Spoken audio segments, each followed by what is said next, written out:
जय माँ काली। आज मैं आपके साथ एक बहुत ही महत्वपूर्ण जानकारी शेयर करने वाली हूँ। और ये जानकारी ये है कि माँ काली की पूजा पाठ करते करते भी आपके घर परिवार या अन्य किसी सदस्य पर तांत्रिक क्रियाएं या भूत प्रेत की बाधाएं कैसे हो जाती हैं। हो सकता है आपके मन में भी कुछ इसी प्रकार का प्रश्न अवश्य ही उठता होगा कि हम तो माँ काली की इतनी पूजा करते हैं, हम पर तो कुछ इस तरह की क्रियाएं होनी ही नहीं चाहिए, तो आखिर हमारे साथ ऐसा होता क्यों है। तो चलिए जानते हैं इसके पीछे के मुख्य कारण को। लेकिन उससे पहले हमारे चैनल को सब्सक्राइब करके नोटिफिकेशन बेल को ज़रूर प्रेस करें और ऑल पर क्लिक करें, ताकि हमारे हर आने वाली वीडियो की नोटिफिकेशन आप तक पहुंचे। और वीडियो को एंड तक ज़रूर देखें, क्योंकि मैं आपको इसके कारण और इसके हल भी बताने वाली हूँ और कैसे माँ काली को जागृत किया जा सकता है। तो शुरू करते हैं। आप में से काफ़ी सारे लोग ऐसे होंगे जो माँ काली को बहुत ही भाव से मानते होंगे। सुबह शाम उनके नाम का दीपक जलाते हैं, और जो घर में एक नॉर्मल पूजा पाठ चलती है आप अवश्य ही वो करते होंगे।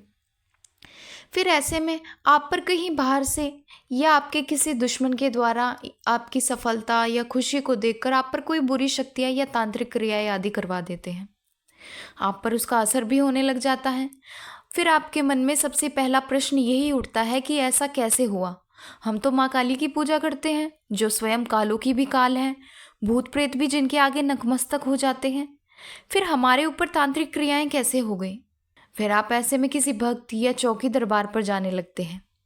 कुछ समय आपको फर्क लगता है, लेकिन फिर समस्याएं सामने आकर खड़ी हो जाती हैं, या कोई व्यक्ति बार बार तंत्र कर देता है। ऐसे में आप बहुत परेशान हो जाते हैं, और जिस भी भक्त के पास जाते हैं आप उनसे बस यही कहते हैं कि आप कुछ ऐसा कर दीजिए कि हम पर कोई भी बुरी शक्तियों का प्रभाव ना हो, या हम पर कोई तांत्रिक क्रियाएं ना कर सके। तो इसको मैं आपको एक उदाहरण के माध्यम से समझा देती हूँ। मान लीजिए कि आपके माता पिता या आपके कोई बड़े भाई बहन जॉब करते हैं और आप जॉब नहीं करते। वो आपको कब तक बिठा कर खिला सकते हैं। एक ना एक दिन तो आपको स्वयं उठकर मेहनत करनी पड़ेगी और जॉब करनी पड़ेगी। किसी दूसरे व्यक्ति पर आप ज़्यादा समय के लिए निर्भर तो नहीं रह सकते। मान लीजिए जैसे एक छोटा बच्चा होता है, उसको भी माँ एक समय तक ही स्वयं अपने हाथों से भोजन कराती है। फिर एक समय ऐसा आता है जब उस बच्चे को स्वयं अपने हाथों से खाना खाना पड़ता है। ऐसा तो नहीं होता कि वो पूरी जिंदगी माँ के हाथ से ही खाना खाए।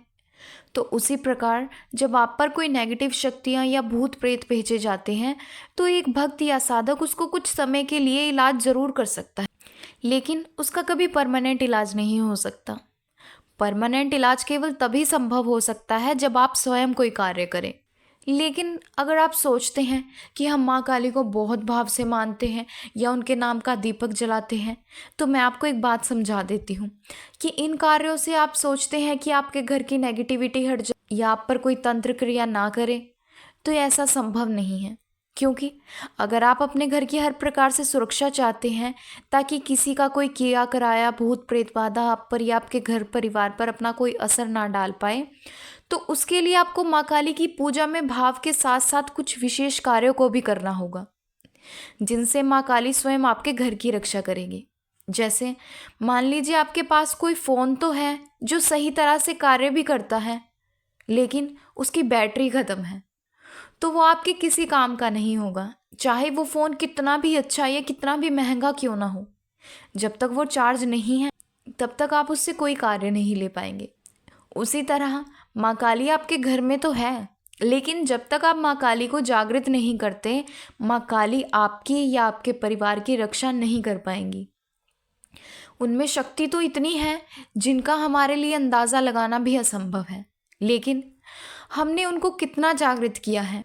अगर हमने माँ काली को जागृत किया होगा तो उनकी शक्तियाँ सभी प्रकार से हमारी सहायता करती हैं, लेकिन अगर हमने माँ काली को जागृत नहीं किया है तो हमें ऐसी भूत प्रेत तांत्रिक क्रियाएं जैसी समस्याओं का सामना करना पड़ सकता है। तो चलिए जानते हैं कि कैसे भाव के साथ साथ कुछ विशेष कार्यों को करके माँ काली को जागृत किया जा सकता है, जिससे कि वो आपके घर परिवार की हर प्रकार के भूत प्रेत तांत्रिक क्रियाओं आदि समस्याओं से रक्षा करे। तो सबसे पहला कार्य है हवन, जो माँ काली की ऊर्जा को जागृत करने का एक सबसे बहुत ही प्रभावशाली तरीका है। माँ काली के मंत्र जाप या पाठ के माध्यम से आप उनका हवन कर सकते हैं। अग्नि माँ काली का रूप मानी गई है और हवन के माध्यम से उनका साक्षात आवाहन होता है। हवन के प्रभाव से न केवल आपके घर के नकारात्मक ऊर्जाओं का ही नष्ट होता है, बल्कि माँ काली की शक्ति आपकी रक्षा के लिए जागृत हो जाती है। आप हवन के लिए हफ्ते का एक दिन निर्धारित कर लीजिए जो माँ काली के लिए बहुत विशेष हो, जैसे कि शनिवार या अमावस्या की रात। इस प्रक्रिया को नित्य करने से माँ काली की कृपा आपके घर में स्थिर होती है और बुरी शक्तियाँ कभी भी आपके पास नहीं आती।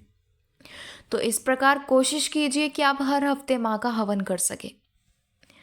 अगला कार्य है माँ काली को अग्नि में भोग लगाना। अग्नि के माध्यम से माँ काली को भोग लगाना बहुत ही अच्छा माना जाता है, जो उनकी शक्ति को बहुत ही तीव्रता से जागृत करता है।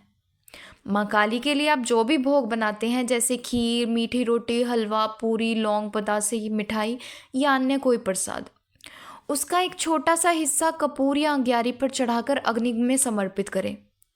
ऐसा करना ये माना जाता है कि अग्नि माँ काली और देवी देवताओं तक सीधा भोग पहुँचाने का एक माध्यम है, जिससे वे अपना तुरंत प्रभाव दिखाती है। भोग लगाने के समय माँ काली का मंत्र उच्चारित करें और उनका आवाहन करते हुए माँ से प्रार्थना करें कि वो इस भोग को स्वीकार करें और आपके जीवन से सभी प्रकार के दुख कष्टों को दूर करें।